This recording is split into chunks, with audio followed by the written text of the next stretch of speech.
Yeah, but Honorable, you'll also agree that, yes, we need to get arms and ammunition, but the procedures is what is in question here.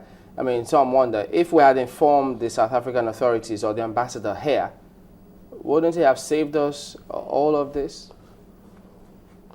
Are you sure? Are you sure? Probably, if we have told them clearly, they would, the whole system wouldn't have been blocked the way it has been blocked previously. You have more information, so if we had, would they have prevented or would they have been blocked?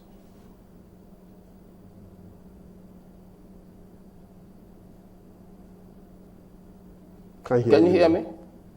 Yeah, I was saying that. I can hear you I now. mean, the way it is now, perhaps we're even aware of this before the money's moved, or you learned about it in the media like a lot of people? No, I have the information. At least I will be properly briefed before you heard of it in the media. But the fact remains also that you should be able to appreciate the level of success that we have achieved recently. It didn't come overnight. You can clearly see what we are doing in Northeast at this particular time. You should see what our soldiers are doing at this particular time. And I can assure you that probably the next few months, we'll be able to root out these insurgents or terrorists from our land. And so I think, for me as an individual, if we're expecting arms to come into the country when August, this is this month, and it hasn't arrived yet, what then is the reason? Why all this blockade or preventing us from getting arms?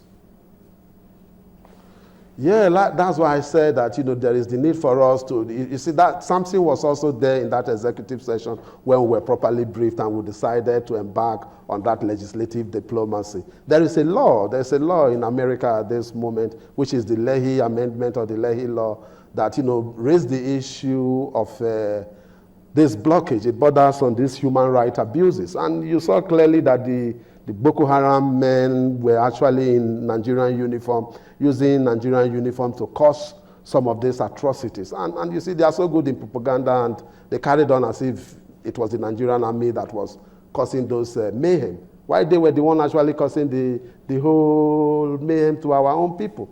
But unfortunately, they probably believe that it was the Nigerian army that was causing this mayhem. But fortunately for us, you saw that the Human Rights Commission also have cleared the Nigerian army of any human rights abuses.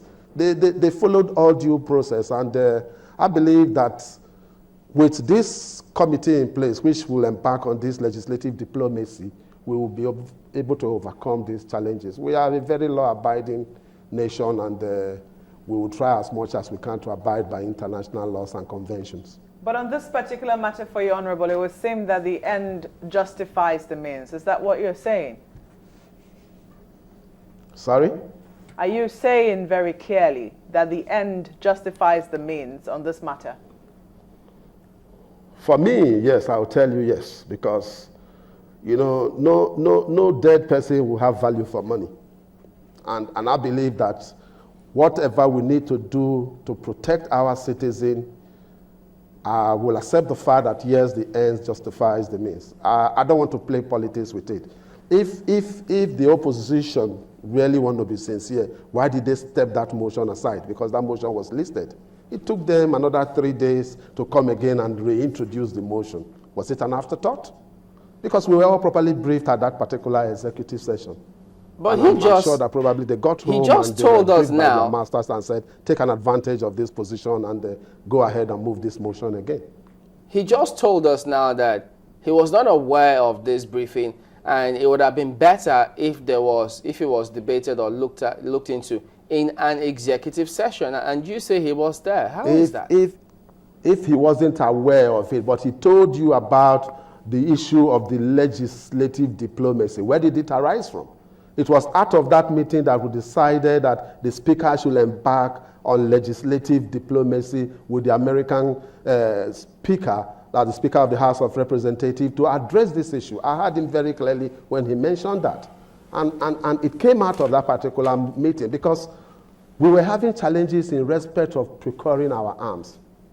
And it was on the basis of that we decided to embark on that legislative diplomacy. I don't want to argue with anybody, but I believe that the interest of this country, for me as an individual or as a parliamentarian, is paramount. And I will stake anything to protect the citizens of this country.